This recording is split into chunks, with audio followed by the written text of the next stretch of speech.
হ্যাঁ, বাংলাদেশ ফিরে যাচ্ছে। বাংলাদেশের যে বর্তমান পরিস্থিতি কি বলবেন এই পরিস্থিতি নিয়ে?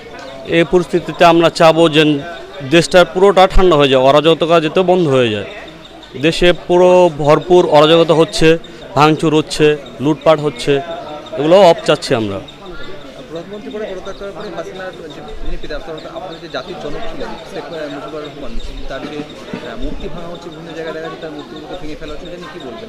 মূর্তি ভাঙ্গা তো ওনার একজন জাতির লিজেন্ড, ওনার ভাঙ্গাটা এটা আমরা সাপোর্ট করি না।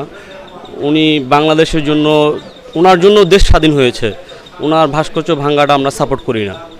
এই যে বর্তমান যে অরাজকতা পরিস্থিতি, এই পরিস্থিতি নিয়ে কি বলবেন?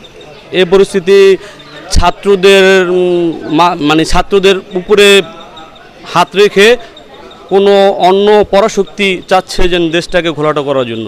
বাংলাদেশটা বেশ ছিল। কারা চাইছে, আমাদের কারা করছে, কি মনে করছে? হ্যাঁ, রাজনৈতিক